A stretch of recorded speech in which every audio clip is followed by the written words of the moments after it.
ये मैंने ज़रूर कहा है कि वैशाली 94 में हम चुनाव लड़े थे, हमें लड़ाया गया था। उस समय भाजपा बहुत शिशु अवस्था में भाजपा का हम उस समय लड़ करके घर घर में भाजपा का झंडा, भाजपा का पर्ची, भाजपा से लोगों को जुड़ाव किया। होगा कि बहुत सारे सीटों का आपस में सामंजस्य बनता है और ये राष्ट्रीय स्तर पर जो हमारे राष्ट्रीय अध्यक्ष हैं या राष्ट्रीय पार्लियामेंट्री बोर्ड है, तो जो गठबंधन होता है उसमें जो बड़े नेता है, जो सेंट्रल के नेता होता है, वो गठबंधन का स्वरूप तय करते हैं और सीटों का चयन करते हैं। 2024 लोकसभा चुनाव से पहले वैशाली में दावेदारों की उम्मीदवारी पेश होना शुरू हो गया है। ऐसे में बिहार सरकार के पूर्व मंत्री एवं भाजपा के वरिष्ठ नेता ने पहले उनके बारे में चर्चा था कि वो वैशाली से चुनाव लड़ेंगे। ऐसा चर्चा मुहांमुही पूरे मुजफ्फरपुर शहर में फैला हुआ था, लेकिन अब उनका जो चर्चा है, अब उनके खुद जुबानी कुछ है और कहने लगी है। अब उन्होंने खुल करके दावा ठोकने लगा है कि वैशाली हमारा घर है और हम वहाँ से चुनाव लड़ेंगे, क्योंकि हमारा 2077 में जो है उनकी माता जनसंघ से चुनाव लड़ी थी। ऐसे में बिहार सरकार के पूर्व मंत्री सुरेश शर्मा ने वैशाली लोकसभा सीट पर भारतीय जनता पार्टी की ओर से अपनी दावेदारी अपने मुख से पेश करना शुरू हो गया है, क्योंकि पहले ही सभा के दौरान वैशाली लोकसभा में जब भारतीय जनता पार्टी की एक सभा होती है, जहां भारतीय जनता पार्टी के राष्ट्रीय अध्यक्ष जेपी नड्डा घोषणा करते हैं मंच से कि वैशाली लोकसभा 2024 में भारतीय जनता पार्टी लड़ेगी, जबकि वहां से परंपरागत रूप से लोजपा रामविलास की वह सीट रही है। रामविलास के नेताओं का कहना है कि उनके पार्टी के जो नेता है वो कह रहे हैं, यानी कि उनके संसदीय बोर्ड के अध्यक्ष जो है उनके पार्टी के, वो कह रहे हैं कि ये हमारे पार्टी के संस्थापक और रहे, उनका कर्मभूमि है। ऐसे में हमारा ये परंपरागत सीट है। तो ऐसे में देखना होगा क्या एनडीए जहाँ एक तरफ 40 सीट पर बिहार में दावा ठोक रही है 2024 के चुनाव में, तो ऐसे में अब वैशाली सीट अब उसके लिए टेंशन बढ़ता जा रहा है, क्योंकि हाल ही में बिहार सरकार के एक पूर्व मंत्री ने भारतीय जनता पार्टी को ज्वाइन किया। भारत के केंद्रीय मंत्री और भाजपा के प्रदेश अध्यक्ष संजय जायसवाल और स्थानीय नेताओं के समक्ष अपने हजारों समर्थकों के साथ भूमिहारों के बड़े नेता कहे जाने वाले अजीत कुमार, यानी कि बिहार सरकार के पूर्व मंत्री और कांटी से विधायक रहे, उन्होंने भी भारतीय जनता पार्टी की सदस्यता ली और अपने तमाम समर्थकों को भारतीय जनता पार्टी का सदस्यता दिलाया। और उस दौरान से ही ये भी कयास लगाया जा रहा है, लोग उम्मीद बैठाए हुए हैं कि वहाँ से वैशाली लोकसभा अजीत कुमार भी लड़ सकते हैं। तो अब देखना होगा कि अगर सुरेश शर्मा वहाँ से एनडीए पार्टी से चुनावी मैदान में उतरते हैं, अगर लोजपा की टिकट कर वहाँ से भारतीय जनता पार्टी लड़ती है, तो क्या बिहार सरकार के पूर्व मंत्री इंजीनियर अजीत कुमार चुप बैठेंगे? जबकि वहाँ पर अच्छी खासी जो है वैशाली लोकसभा में उनकी पकड़ है। कांटी विधानसभा में तो ज़्यादातर पकड़ है, अन्य विधानसभा में भी, यानी कि वैशाली लोकसभा के अन्य विधानसभा में भी पूर्व मंत्री अजीत कुमार जो कांटी से विधायक रहे, उनकी कई जनप्रतिनिधि जो है उनके समर्थक है, उनके करीबी है और लगातार उनका समर्थन कई विधानसभा में है। लेकिन ऐसे में देखना होगा कि आखिर भूमिहार बनाम वहाँ किसकी राजनीति होती है। क्या भारतीय जनता पार्टी यानी कि एनडीए में वहाँ की सीट परंपरागत जिस रूप से रही है वो रामविलास पारस गुट से रहेगा, या फिर भारतीय जनता पार्टी वहाँ से चुनाव लड़ती है? क्या कुछ करे बिहार सरकार के पूर्व मंत्री सुरेश शर्मा, जरा सुनिए आगे इस वीडियो में। और इसके साथ ही पूर्व वर्तमान में जो लोजपा पारस गुट के संसदीय बोर्ड के अध्यक्ष है, लोजपा गुट के जो नेता है, वो भी आज एक कार्यक्रम के दौरान क्या कुछ कह रहे थे। आखिर वहाँ से कौन चुनाव लड़ेगा, भारतीय जनता पार्टी लड़ेगी या लोजपा लड़ेगी चुनाव? देखिए, सुनिए आगे इस वीडियो में।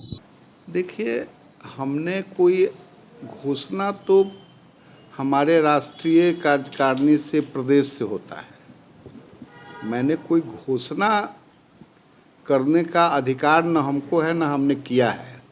लेकिन ये मैंने ज़रूर कहा है कि वैशाली 94 में हम चुनाव लड़े थे, हमें लड़ाया गया था। उस समय भाजपा बहुत शिशु अवस्था में भाजपा का हम उस समय लड़ करके घर घर में भाजपा का झंडा, भाजपा का पर्ची, भाजपा से लोगों को जुड़ाव किया। लेकिन उसके बाद वह सीट हमेशा गठबंधन की राजनीति में रहा। लोग जीतते गए और भाजपा वहाँ से दोबारा फिर 94 के बाद में भाजपा के कमल निशान के सिंबल पर कोई चुनाव नहीं लड़ा। मैं ये कह रहा हूँ कि इस बार हमारे राष्ट्रीय अध्यक्ष आदरणीय जेपी नड्डा साहब ने बोला है कि भाजपा वैशाली से चुनाव लड़ेगी। उस स्थिति में मैं भी एक अप्रत्याशी हूँ, क्योंकि मुझे भी मौका मिलना चाहिए वहाँ से लड़ने, क्योंकि हमारा घर भी वैशाली में है। और 77 में जब कोई जनसंघ से लड़ने वाली कोई महिला थी तो हमारी माताजी विद्यावती शर्मा जनसंघ से 77 में एलपी शाही ऐसे कद्दावर नेता से लड़ी थी और बहुत कम वोट से हारी थी। इसलिए वैशाली का लोग हमारे प्रति उनका रुझान है, वो चाहते हैं और मैं भी चाहता हूं कि अगर पार्टी मुझे वहां से लड़ने के लिए इजाज़त देगी तो मैं लड़ूंगा और मैं निश्चित तौर से वहां 2 लाख से ज़्यादा वोट से जीतूंगा। ऐसा लोगों का धारणा है, लोग ऐसा बोल रहे हैं और इस पर लोग की चर्चा का ये विषय बना हुआ है। लोजपा की सिटिंग सीट है, एनडीए में सहयोगी है। देखिए, लोजपा की सिटिंग सीट से मैं कुछ नहीं कह रहा हूँ। लोजपा की सिटिंग सीट है और लोजपा अपने प्रत्याशी को लड़ाती है, उससे तो मेरा कोई वास्ता नहीं होना चाहिए। वो एनडीए का पार्ट है ना। लेकिन भाजपा लड़ेगी तो मेरा कहना है कि मुझे भी। अब देखिए, वो गठबंधन में जब गठबंधन होता है तो बहुत सारा सीट, जैसा कि आप सबों ने देखा होगा कि बहुत सारे सीटों का आपस में सामंजस्य बनता है और ये राष्ट्रीय स्तर पर जो हमारे राष्ट्रीय अध्यक्ष हैं या राष्ट्रीय पार्लियामेंट्री बोर्ड है, तो जो गठबंधन होता है उसमें जो बड़े नेता है, जो सेंट्रल के नेता होता है, वो गठबंधन का स्वरूप तय करते हैं और सीटों का चयन करते हैं। तो हम समझते हैं कि एक आध सीटों पर ऐसी बातें होती रहती हैं, लेकिन वो राष्ट्रीय स्तर पर इसका निपटारा किया जाता है। वैशाली हमारी सिटिंग सीट है।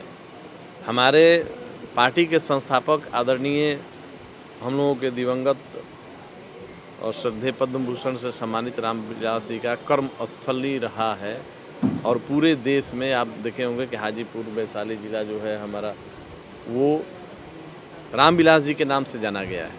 हमारी परंपरागत सीट रही है और वैसे में हम समझ सकते हैं कि आने वाले लोकसभा चुनाव में अगर कभी गठबंधन की बात होगी तो निश्चित रूप से वो सीट हमारे पास होगी। 2024 लोकसभा चुनाव से पहले ही एनडीए के नेताओं ने अब एनडीए पार्टी को टेंशन बनाना शुरू कर दिया है। अब देखना होगा कि आखिर परंपरागत रूप से जो सीट एनडीए के लोजपा गुट की रही है, लोजपा जो पारस गुट की है, वहां उनके जो अभी प्रत्याशी है, वर्तमान में जो वहां के सांसद है बीना देवी, वो लोजपा से जीते थे। हालांकि लोजपा अब 2 भागों में है वर्तमान में, लेकिन ऐसे में क्या परंपरागत रूप से पारस की जो ये सीट रही है, यानी कि रामविलास पासवान जो स्वर्गीय हो गए हैं, उनके ये सीट रही है, तो अब वहां से रामविलास के पार्टी के नेता लड़ेंगे चुनाव या फिर भारतीय जनता पार्टी का होगा वैशाली लोकसभा, देखना होगा। देखते रहे न्यूज़4 नेशन। न्यूज़4 नेशन के लिए कैमरामैन रोशन के साथ मैं अरविंद अकेला, मुजफ्फरपुर।